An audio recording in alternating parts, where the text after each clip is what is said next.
Tidur yang nyenyak terdengar sederhana, tapi buat sebagian besar lansia, hal itu bisa jadi tantangan yang luar biasa.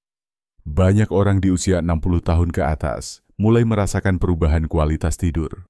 Ada yang gampang terbangun tengah malam, ada yang susah tidur walau badan udah lelah, atau malah tidur cepat tapi bangunnya dini hari dan nggak bisa tidur lagi. Masalah tidur seperti ini sering dianggap biasa, padahal ada rahasia besar di baliknya yang jarang diketahui banyak orang. Dan kalau kita tahu kuncinya, tidur nyenyak itu bukan lagi impian, tapi bisa jadi kenyataan yang menyehatkan tubuh dan pikiran. Assalamualaikum warahmatullahi wabarakatuh. Apa kabar Bapak dan Ibu semua yang saya hormati dan cintai? Semoga selalu dalam keadaan sehat, tenang, dan penuh semangat setiap hari. Hari ini, kita akan ngobrol santai tentang hal yang sangat penting, tapi sering diremehkan. Rahasia tidur nyenyak bagi lansia. Kenapa ini penting? Karena tidur bukan cuma soal istirahat. Tidur adalah pondasi kesehatan. Kalau tidurnya terganggu, tekanan darah bisa naik, ingatan bisa melemah, daya tahan tubuh menurun, dan suasana hati pun jadi gampang berubah. Apalagi di usia 60 tahun ke atas. Tubuh butuh lebih banyak perhatian. Dan kabar baiknya, ada banyak hal kecil yang bisa kita lakukan supaya tidur kembali pulas seperti dulu lagi. Nah, sekarang mari kita mulai dari satu hal mendasar yang sering dilupakan. Perubahan ritme sirkadian pada lansia. Apa itu sirkadian? Sederhananya, ini adalah jam biologis tubuh kita. Saat muda, jam ini masih kuat. Kita bisa tidur malam dan bangun pagi dengan segar. Tapi saat usia makin bertambah, jam ini bisa bergeser. Banyak lansia yang jadi ngantukan sore hari, lalu malamnya malah melek terus. Padahal ini bisa diatasi dengan paparan cahaya matahari pagi. Cobalah mulai pagi dengan duduk di luar rumah selama 15-30 menit. Biarkan sinar matahari menyentuh kulit dan mata, tentu tanpa menatap langsung ya. Cahaya alami ini akan memberi sinyal ke otak bahwa hari sudah pagi dan malam nanti tubuh akan lebih siap untuk tidur. Lanjut ke rahasia berikutnya yang sering tidak disadari, asupan makanan di sore hari. Pernah dengar istilah, jangan makan berat sebelum tidur? Itu benar. Tapi bukan cuma soal berat atau tidaknya makanan. Ada makanan-makanan tertentu yang secara alami mengganggu kualitas tidur, seperti makanan tinggi gula, makanan berminyak, dan juga yang mengandung kafein tersembunyi. Misalnya coklat.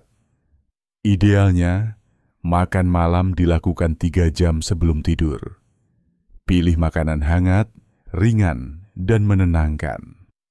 Bubur kacang hijau, pisang rebus, atau susu hangat tanpa gula bisa jadi pilihan yang baik. Nah, ini rahasia yang ketiga, tapi sering dianggap remeh.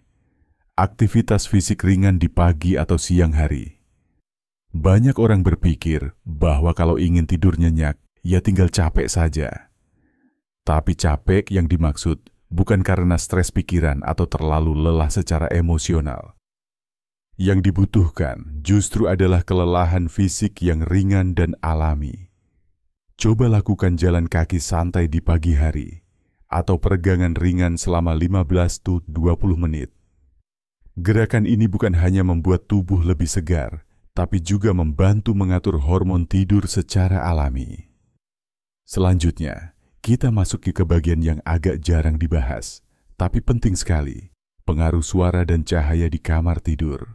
Untuk lansia, otak jadi lebih peka terhadap gangguan kecil, bunyi kipas, suara dari luar rumah, bahkan suara detik jam dinding bisa membuat tidur tidak nyenyak. Gunakan tirai yang menutup cahaya lampu dari luar, dan kalau perlu, pakai penutup telinga atau alat bantu tidur yang nyaman. Jauhkan ponsel, televisi, dan cahaya biru dari layar minimal 1 jam sebelum tidur. Karena cahaya dari alat elektronik bisa menipu otak bahwa hari masih siang. Nah, Sekarang kita bahas aroma dan kenyamanan tempat tidur. Ini mungkin terdengar sepele, tapi aroma tertentu seperti lavender, sereh, atau kayu manis bisa memberi efek menenangkan pada sistem saraf. Mengoleskan sedikit minyak aromaterapi di bantal atau menghirup uapnya bisa sangat membantu. Selain itu, pastikan kasur tidak terlalu empuk atau keras, bantal nyaman di leher, dan udara di kamar tidak pengap. Ventilasi yang baik sangat berpengaruh terhadap kenyamanan tidur.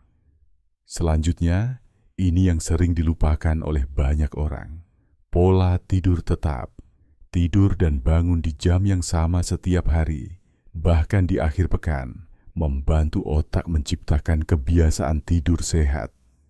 Banyak lansia yang tidur jam 8 malam, lalu bangun jam 2 subuh dan bingung kenapa tak bisa tidur lagi. Sebenarnya, yang dibutuhkan bukan tidur lebih awal, tapi tidur di waktu yang konsisten. Misalnya pukul 9 atau 10 malam, lalu bangun jam 5 pagi. Tubuh kita punya kemampuan mengingat pola. Semakin rutin polanya, semakin mudah tubuh untuk menyesuaikan. Dan berikut ini adalah rahasia yang sangat sering dilewatkan. Kesehatan emosional, rasa cemas, khawatir, kesepian, atau bahkan memendam rasa bersalah di usia tua. Semuanya bisa jadi beban pikiran yang membuat otak tidak mau istirahat. Banyak orang terlihat tenang dari luar, tapi pikirannya sibuk terus. Cobalah tenangkan diri sebelum tidur dengan berzikir, berdoa, atau menulis jurnal syukur. Terkadang hanya dengan menulis, "Hari ini aku bersyukur karena masih bisa melihat cucuku tertawa," hati jadi lebih ringan. Dan ketika hati tenang, tidur pun jadi lebih mudah. Ada juga satu hal yang perlu dipahami. Hindari tidur siang yang terlalu lama. Tidur siang 15-30 menit cukup untuk menyegarkan tubuh.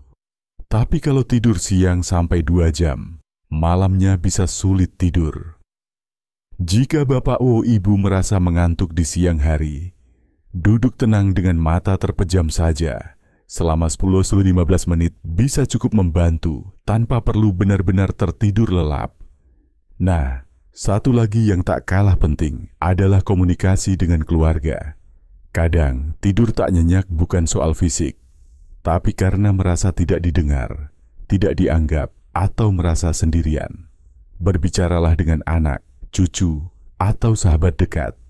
Cerita ringan bisa menghilangkan beban dalam hati.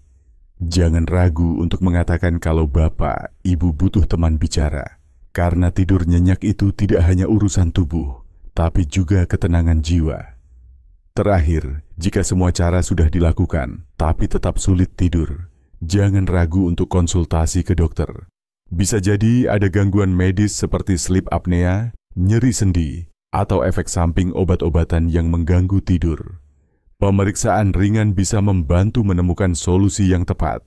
Jadi Bapak dan Ibu, tidur nyenyak itu bisa dicapai.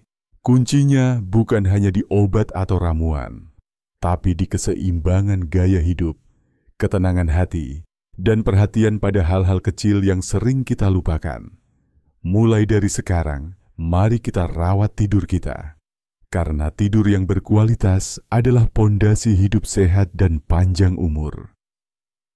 Terima kasih sudah menyimak sampai akhir. Semoga Bapak dan Ibu bisa tidur lebih nyenyak malam ini dan bangun esok pagi dengan tubuh segar dan hati bahagia.